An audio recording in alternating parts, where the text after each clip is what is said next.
Hello beautiful soul! Welcome back to my channel. This is my channel Amir for Japan, Kaban Aquarius. This reading is for you.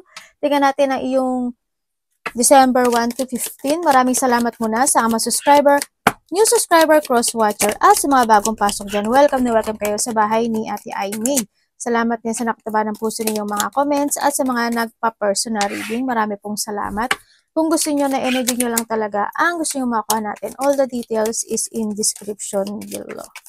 General reading tayo kunin mo lang ang sayo at itapon ang hindi naman sayo. Maaring vice versa, energy mo, energy ng person mo, energy ng malapit sa puso mo, nangyayari or mangyayari pala. Use your own intuition, lawakan nyo ang inyong isipan, ano man ang gender mo, ano man ang edad mo, wala sa barahang inyong kapalaran, nasa inyo pa rin ito. Kaya focus lang kayo to change.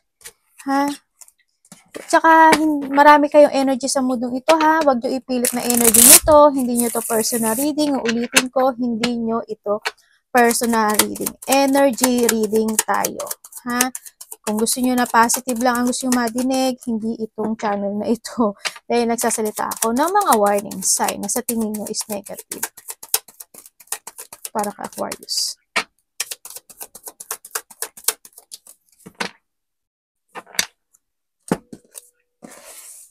Uy, 1 to 15, maaring nandun ka sa sitwasyon mo na may mga pagdidepensa sa sarili, no? Maaring halimbawa, may mga mambubuli sa'yo, may mga sitwasyon na masasaktan ka, hindi dedepensa mo yung sarili mo, or someone's defense, yung sarili nila sa'yo, no? Or you need to protect din yung sarili mo, or defense yourself, kung alam mo na sa tama ka. Temporary situation, maaari may mga bagay o sitwasyon by 1 to 15 na pang temporary. Halimbawa, temporary lungkot, temporary situation na away, galit, ganyan. Kung ano man yan, kung saan aspekto ng buhay mo yan. Wish won, a wish granted. Yan, ibig sabihin, may makakamit ka raw. May mga darating na blessing or may makakamit ka na hinihiling mo to 1 to 15. May hinihiling ka, maaaring may hinihiling ka dati na hindi pa dumating and this time dadating yung. Halimbawa, hinihiling mo na kasi nandito si Shield, halimbawa, hinihiling mo na sana magkabati na kayo nito, sana maayos ito, sana dumating yung nagbabayad sa akin na utang, o kaya bayaran niya ako, pwedeng ganun, di ba? Yung, kung ano mang wish granted na yan, successfully overcoming a problem. Nandito yung parang fixing something sa nakita ko dito. Siyempre, may mga magsasuccessful at may mga ma-overcome ka daw na problema. In some aspect of your life. June is a 6 minutes, 6 hours, 6 days, 6 weeks, 6 months, or sa nakaraang June or sa darating na June by the next year, or June is malapit sa'yo, or kilala mo is June ang birthday. It comes naman dito kasi is changes is coming. Kung titignan mo to si Shield tsaka ito, di ba? Something protecting, di ba? Andun yung sitwasyon na maybe you want to protect someone or someone want to protect you. Vice versa tayo. Nandun. Also, pagbabago to, there's a beautiful things happen. And syempre, protektado ka raw ng angels mo o ng taas. Dito, no? Andun din yung ibibigay niya, yung blessing sa'yo in the right time. Kasi andito rin si Wishbone. Ibig sabihin, maaring there's a progressing na situation and maaring mag-grant naman yun. Kaya wag ka lang mag-alala, pang temporary lang yon. Kung may mga hinihiling ka na nadidelay, yan, ibibigay niya sa iyo yun, no? Sa ipa sa inyo. Uy, news of birth or a new business or opportunity. Diba? Ibig sabihin, iba dito is someone need ng protection. Pwedeng may mga buntes, mabubuntes, or pwede rin na halimbawa yung pet mo, buntis, di ba kailangan niya ng care, ganyan. O kaya sa iba dito, you are thinking about something, gusto mo mag-business, ganyan, wish mo mag-business, pero kailangan ng progressing, mga ganun. May mga darating na mga new opportunity sa'yo. Also, this an idea, and also this a rebirth. No, pagdating sa'yo, siguro mas mag-focus ka sa sarili mo, how to revert to yourself. May mga bagay ka na babaguhin o a-action na this time. And the mountain, you are on the road to success. Kung ano may mga bagay na dinidream mo sa sitwasyon mo, ini-illusion mo, is magaganap daw yun, no? Kasi ito pagsubok to. Mountain kasi is the obstacle. Kasi yan. Ano rin to, blockage kasi yan. Pero handun ka sa point na gano'n, no? Ang ano mo, ang iyong destination. Pero, wag kang hihinto kasi you are on the road to success. Your wish will granted. Hindi man siya ganun ka-bless, pero unti-unti kasi may progressing ako nakikita. Mangyayari siya. Huwag ka mapanghihinaan ng loob. Iba dito, thinking about vacation. O there's a vacation. May mga joy and happiness. Maaaring magkakaroon kayo ng mga bonding situation. Maaaring may mga makikita, kapatid, anak, magulang, friend. Yan, may mga mag-banding, may mga mag-chill-chill kayo. May mga makakaramdam mga joy, collaboration, may mga gathering. Baka magre-relax ka. And wish, hope, and worship. Andun si wish, diba? Andito yung ano, iba sa inyo maka-Diyos, sir. Yan, nandun yung, siguro, nandun ka sa point na either you are palasimba, you have a worship, ganyan, nagsisilbi sa simbahan, there's a servitude, alliance, o may mga pinamumunuan, may mga pamumuno sa simbahan, ganyan, or a leader. Andito rin yung may mga hinihiling ka talaga dito, no? Yan, mga kahilingan to success. Pero wag kang mawawalan talaga ng pag-asa. No? Kasi masasuccess ka dito. Kaya dito rin sa 1 to 50, may mga hihilingin ka mga bagay. Yan, mas more ka magko-connect sa taas this time. So, nakita ko dito, explore, fashion, travel. Oh, di ba may travel nga? Hindi nga ako nagkamali. Yes, there's a travel situation. Maaring you're doing your passion this 1 to 15. May mga gagawin ka na very adventurous sa sarili mo or mag-explore ka. Halimbawa, may mga bagay na hindi mo pa nagagawa, mag-explore ka. Halimbawa, mag-hiking ka, hindi mo pa nagawa yun. Halimbawa, pupunta ka dito sa lugar na to kasi hindi ka pa nakakapunta doon. Yung mga ganong sitwasyon. O kaya, may mga may isip ka na bagay kasi andito si Stork. May mga may isip kang bagay na hindi mo pa natatry. Halimbawa, gusto ko itry itong pagkain na to kasi hindi ko pa to na kakain. O kaya, gusto kong pumunta sa restaurant nito kasi mukhang masarap, itatry mo, yung mga ganong sitwasyon. Kung saan aspeto ng buhay mo yan. And, may mga may mga sitwasyon na ibig sabihin, may mga unresolved situation or nahandun ka pa rin sa sitwasyon na still nakakulong ka pa doon. Sa nakikita ko dito, may mga frustration kasi to may mga tolerance na doon ka pa rin sa sitwasyon na hindi ka makalaya. Pwede mga nahahata ka pa rin na nakaraan, ganyan. May mga tension na is not resolving energy ni Aquarius. Kaya, makakaramdam ka ng ganyan sa sitwasyon. Yan. Siguro na something na need pa to fix. Pero huwag ka mag-alala kasi di ba sabi ko sa iyo, road is parang pag ganun siya. Okay, hindi. Okay, hindi.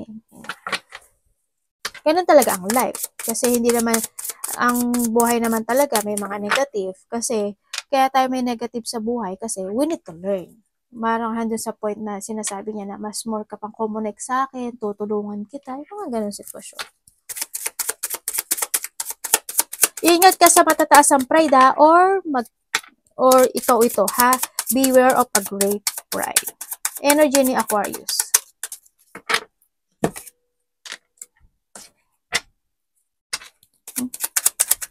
Okay ko po. Anong energy niya? Universe. Okay. Energy niya. Okay, energy mo.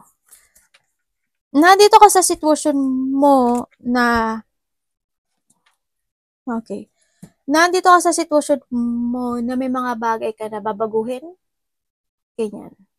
Energy mo, may mga sitwasyon ka na gusto mong baguhin, may mga sitwasyon na gusto mong desisyonan, may mga sitwasyon na magkakaroon ka daw ng choices, o may mga idea ka na gagawin para maging reality yon. Yun ang nakikita ko dito. May mga iisipin ka na bagay. Kung magsisiyasat ka, may mga sisiyasatin ka, maghanap ka ng katotohanan, may mga bagay na pwedeng urong-sulong ka. or may mga sitwasyon na you want to retire for something, pwedeng sa trabaho, sa relasyon, you're searching for something. Para handun ka sa point na you want to recover from a difficult situation in life. Yun na nakita ko. May mga sitwasyon daw na na you want to heal. Halimbawa, ikaw may sakit ka, di ba? O, di need to heal yun. Di ba? May mga bagay na ganun. O kaya is may tao dito na pang forever siya na kailangan niya ng self-care, kailangan niya alagaan, kailangan niyang maging concern sa sarili niya, ganun. Pang forever siyang kailangan na pahalagahan, yun. Energy mo rin dito kasi parang nandun ka sa point, kasi andito rin si Hermit. Oo nga, tama nga ako. Nandun ka sa point na meron kang sitwasyon na sasabihin mo, it's no. May mga bagay na hindi ka makapagdidesisyon. Ganun. Anong parating sa kanya? Kay Aquarius. Anong parating kay Aquarius? Halimbawa, ano ba yung halimbawa, pautang naman Aquarius. No, bayaran mo muna yung utang mo. Yung mga ganun. O kaya pautang naman ng 1,000. Ba't 1,000? 100 lang. Yung mga ganun. Example ko lang yun Okay talaga. Para mas maintindihan niyo yung reading natin. Ooh. Parating po. Universe. Parating. Ano ibig sabihin, universe? Parating po sa kanya. Sabi, ang bagal mo naman mag-read. Oy, strategy lang ang kailangan dyan, ha? If the emotions is high, intelligence is low. Ay, devil, tuloy ang lumabas. Mga baluga kayo. Ito, masyadong marami yan. Diba tong card ko? Ang lit-lit kasi, no? Pero ang cute kasi niya. Kasi pwede siyang dalhin. Diba? Pag minakita ako sa kalsada, sa parido. Diba? Sabi, ganun. Siya, packet talaga siya. Hindi, tsaka minsan nagdadala talaga ako. Parang ako na. Alam mo yung destiny? Bubunot akong gano'n. Ganyan. Engot-engot lang ni atin. Ay, bakit naman ganito? Galileo. May kaway ka ba? Aquarius? Bayan, natanggal yung buko Yung natanggal. May kaaway ka ata Kasi sabi dito, gusto niya mawala ka na. May tao na nag-iisip sa'yo na, sana mamatay ka na. Sana mawala ka na. Sana ganito. Sana ganyan.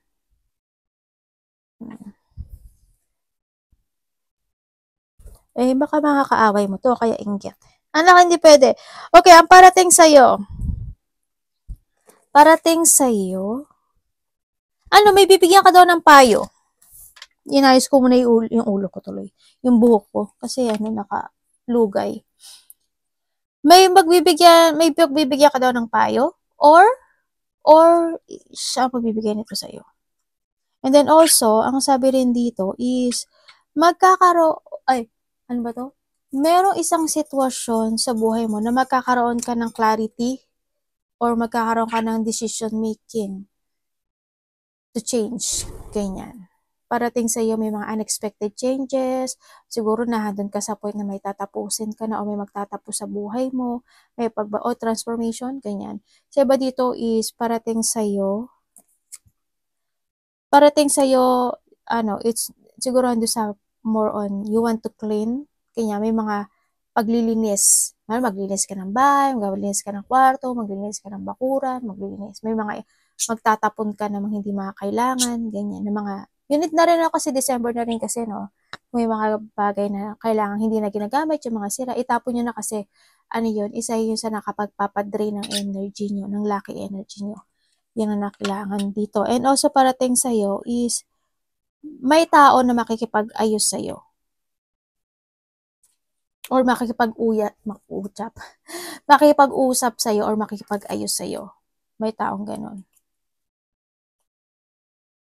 Usap or pakipag-ayos Yun. Or may mga bagay siya na babaguhin, may pagbabago. Pero pagsasayos more. Okay, parating din,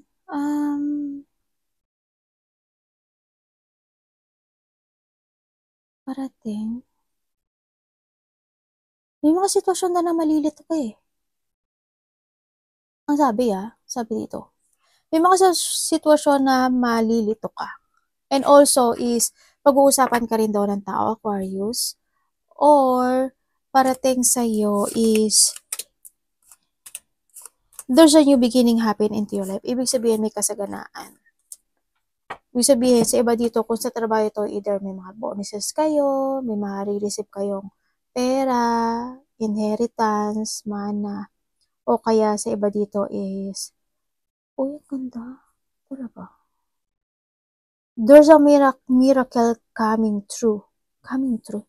May miracle daw na darating sa buhay mo. Hindi man siya maganap this December or this half. Next year to. Magaganap. May miracle happen sa buhay mo. Ang kung nakikita sa iyo. And then also, iba dito there's a level up coming eh. Ibig sabihin, sa trabaho, magkakaroon ka ng level up. Dati hindi ka nagtuturo, ngayon magtuturo ka na. Diba? May mga ililid. Ganyan. Parang there's a leadership situation din ako na nakikita sa iyo, nung parating sa iyo. Maganda wealth, prosperity. Baka lalo na kung marami kayo overtime, syempre, diba? Blessing talaga siya.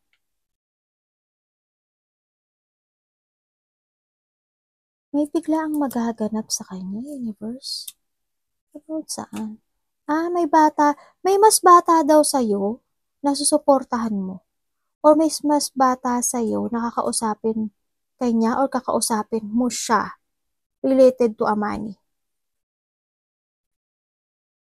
Pwedeng anak mo, pamangkin mo, kapatid mo, ganyan.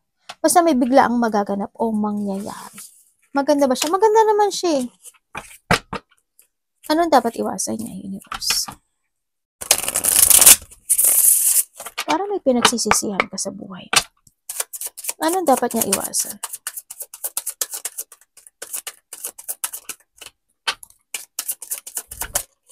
Dapat pong iwasan is Aquarius. Anak, magpapalit-palit lang kayo ng ate mo. Dapat mong iwasan.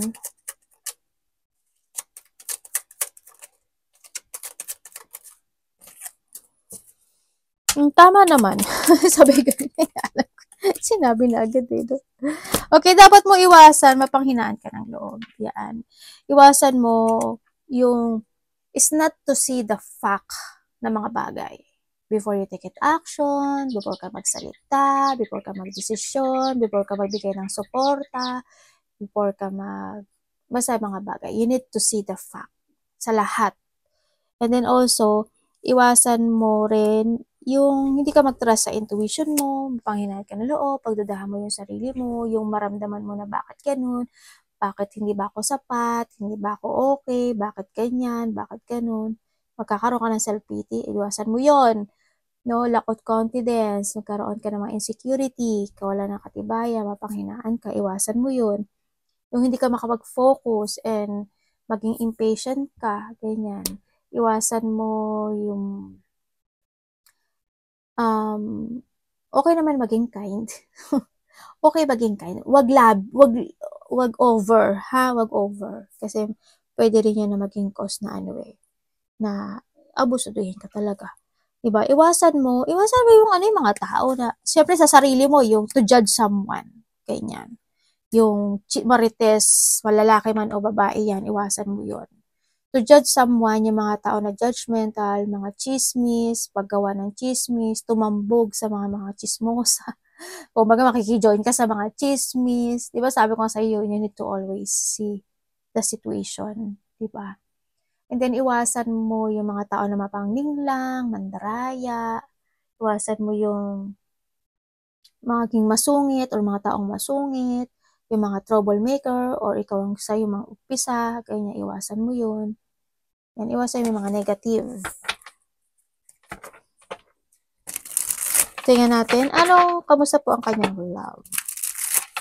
Iwasan mo yung paulit-ulit sa buhay mo na nangyayari. Iwasan mo na yun.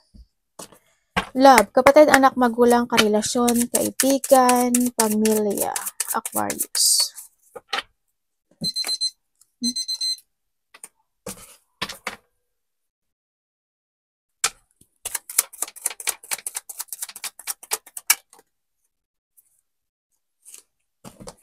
Ay, isa lang pala. Love. Aba, may something dito sa love na to ah. Okay, when it comes sa love, kung kayo is single,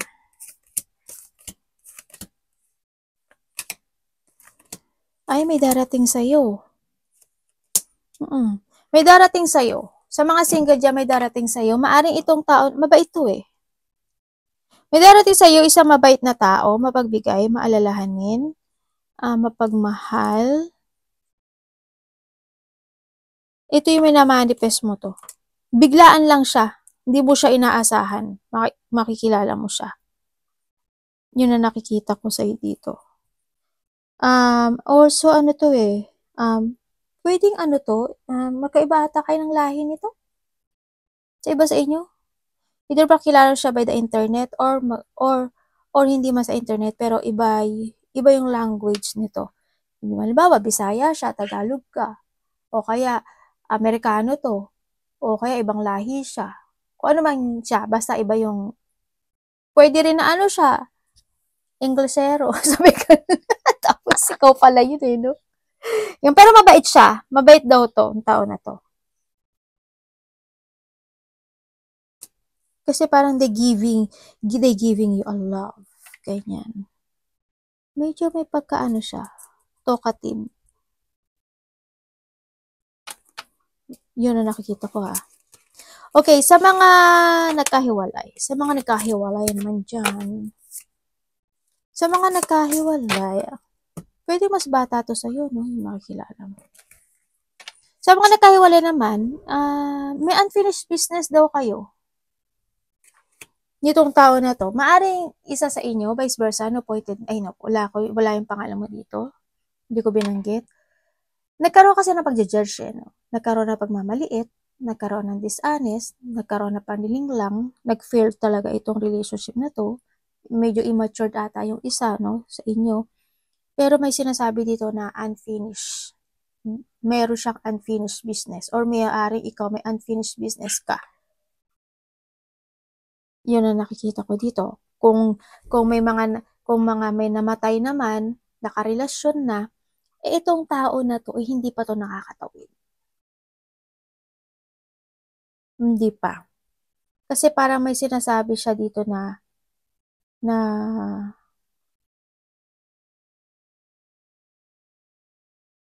may minamatyagan siya eh. Pwedeng ikaw? Sabi, tinakot pa ako ate. Pwedeng ikaw, minamatyagan. Meron siyang ano eh, minamatyagan siya. Yun ang nakikita ko dito. Mag-ano ka, baka minsan magkaroon siya ng whispering sa ano mo, sa tenga mo, ganyan. Makiramdam ka. Baka bigla na lang itong pumasok sa panaginip mo, ganyan. Parang may hinihintay.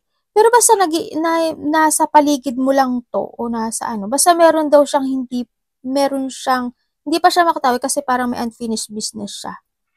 Sa mga namatay ha, may hinihintay siyang ano eh, na gusto niyang makaroon ng union, tas tsaka siya aalis.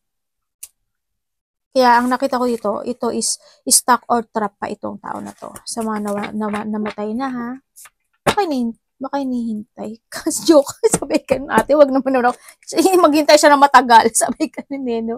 Okay, kung sa mga magkakarelasyon naman, hoping hindi mo to energy ha. Tandaan mo palagi na hindi lahat. Kasi hindi ko talaga binanggit. Malay ko ba sa pangalan mo, diba? And dito sa relasyon, medyo immature ata yung isa sa inyo. May pagka-immature, may third party. Ganun din sa mga nagkahiwalay, may third party. May third party is nagkakaroon ng mga pagja-judge. No? May mga kamalian. Ako nakita, may dishonest. Isa sa inyo siguro dishonest. Ganyan. Isa sa inyo siya nagkakaroon ng pangliling lang. O kaya, isa sa inyo is medyo weak talaga. No? Ang nakikita ko dito. O kaya Hindi maganda eh. Maaring may kausap ito sa iba. Hindi kayo pare-pareho. Maaring may kausap siyang iba. O kaya ikaw may kausap kang iba. O kaya ini-spy mo siya o ini-spy ka niya. Ganun. Hindi good kasi energy. Sana hindi mo energy. Diba? O kaya baka magkaroon kayo ng kung kayo is on a good term, baka magkaroon kayo ng discussion na hindi maging maganda. Habaan mo lang yung pasensya mo dito. Diba? Saka magkaroon ka ng pagdududa o magkaroon siya ng pagdududa. O kung ano man yung sitwasyon na may mga mali o may mga past issue pa maari yung iba na hindi pa totally nakaka-move on yung isa sa inyo. Pwedeng ganun. Kamusta po yung money niya? Aquarius money.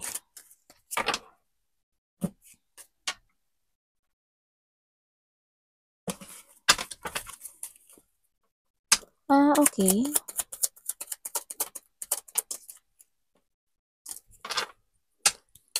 Ano po yun?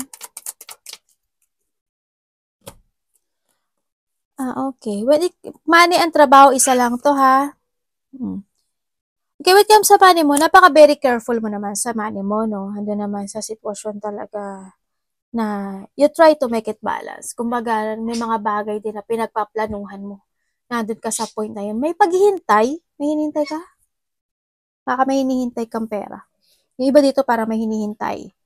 Ako nakikita. Sa pera mo kasi or sa trabaho mo, nagkakaroon ka ng challenge. Ganyan. May mga, expect the unexpected situation. Ako na nakikita sa'yo pagdating sa pera mo. Ibig sabihin, is merong isang sitwasyon na hindi mo may isang either malaki, saan to universe? Biglaan lang daw siya eh. Ibig sabihin, siguro may expectation ka na mga darating. Pwedeng hindi yun sa expectation mo. Pwedeng ganun. Yun ang nakita ko sa iba. Halimbawa, in-expect mo 1,000, darating last is 900 pesos. Ganyan. And then also sa iba naman sa inyo is when may mga new project, may mga unexpected na may mga actions o may mga begin something project, ganyan. Or kaya iniisip mo na gusto mong gawin ito, gusto mong simulan ito, ganyan, nagkakaroon ng mga pagpaplano. May sinasabi, another message, may sinasabi na papers and documents. Ako na nakikita, baka may mga aayusin ka, asikasuhin, pipirmahan, or kung ano man yan, asikasuhin mo na. Sa money mo, within the 3 days, 3 weeks, 3 months, is may tao na makikipag-collab or magkakaroon ng dealing or pag-uusap pagdating sa pera. Yun ang nakikita ko sa iyo. Pwede rin na magkakaroon kayo ng mga pag-chill-chill. Halimbawa, magkakagastusan ka. Diba? Kasi kailangan may mga celebration, malaki man o maliit, o kaya may mag-aaya sa iyo, kumain kayo sa labas, o kaya mag-coffee kayo, pwedeng ganun. Anak, ang aga pa kaya, baluga, papa anak. Advice. Expected. Dito sa pera mo, may mga ikakabigla ka, ikakashock mo, may mga bagay na hindi asahan, may mga ikagugulat mo, ganyan. Ate, humabol no? Nanakot ka pati. Kasi minsan kailangan din na kaba-kabahan din pag may time.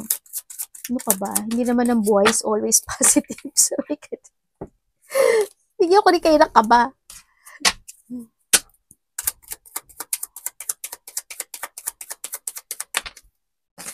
Advice. Parang iba dito, hirap ba ng, ay, devil. Sabi ko sa'yo hindi mo na advice Ay, ganun. Universe. Salbahe to. Okay. Hindi mo na advice, bibigyan ko muna kayo ng ibang message. Okay. When it comes dito, medyo yung iba dito, medyo pressure, sa nakita ko dito, nagkakaroon kayo ng pressure. Or siguro pwedeng, halimbawa, busy kayo, medyo nape-pressure ka, pwedeng ganun. Diba? Work ng work, ng work, ng work, napapagod ka na po. May mga frustration, maaring ganun, sa work man yan, sa relasyon, may mga frustration ka na mararamdaman, ganyan. Nagkakaroon ka ng limitasyon, kumbaga nahantong din yung mga nagkakaroon ng mga limitations in life, ganyan. Kung saan ba gusto mo mag holiday, hindi pwede kasi kailangan trabaho muna, mga ganong, yung mga ganun, sa nakita ko dito. And then also, sa nakikita ko sa'yo, either ikaw or someone, a part of the family, ako nakikita, or pwedeng karelasyon din ito ha, may tao na pwedeng may bad habit, may bad attitude, may umiinom ng alak, or pwede rin na naninigarilyo, palaaway, o mainitin ng ulo, ganyan. Or may mga sinungaling, ganyan. Sa nakita ko dito. Or someone there's a dark thought. Halimbawa, kamag-anak mo, diba? O kaya, pamangkin mo, ganyan, kapamilya nga actually. Diba? Meron siyang dark thought sa'yo. Or maybe this is you. Basta may connection sa'yo. Itong taon na to. Yun na nakita ko. Pwedeng iba rin dito, kasamahan to sa trabaho eh. Kapatid, kasamahan sa trabaho. So, iba ganun. Okay, what comes sa advice? When it comes sa advice is, give an effort and hard work, or you need to commit to a situation na you want to success. May mga bagay na need to progress, or may mga bagay na kailangang masterin, bigyan mo ng focus, huwag kang ma-pressure sa mga bagay, ganyan. Huwag kang masyadong mabait. Hindi ko sinasabi maging masama kang tao, bawasan mo lang, ganyan. And then also, is huwag mong bigyan ng limitation yung sarili mo kung may mga bagay na need to expand or palawakin pa yung kaalaman mo, gawin mo, di ba? You need to trust to your intuition. Alagaan mo rin daw yung sarili mo, alagaan mo yung sarili mo, tapos save money, and then also is may mga bagay na need to release, no? Kailangan ng clear mind, kailangan mo daw magkaroon ng mental strength, or release, or umalis ka sa mga bagay o sitwasyon na toxic. Pwedeng toxic na mga kaibigan, toxic relationship, toxic situation, mga toxicity. Ganyan. If you have a bad habit, alisin mo rin yun, o kaya mga tao na hindi maganda yung energy pagdating sa'yo, ikaw na lang din yung umiwas, umalis ka, ganun. Yun na nakita. May pinag-uusapan related to a territorial, no? Ingat lang din kasi, hindi naman kaya lahat to, magkaroon ng mga hindi pagkakaintindihan, or conflict, disagreement, tension, or magtataas ng ego, ganyan. Arigatou namasay, God bless.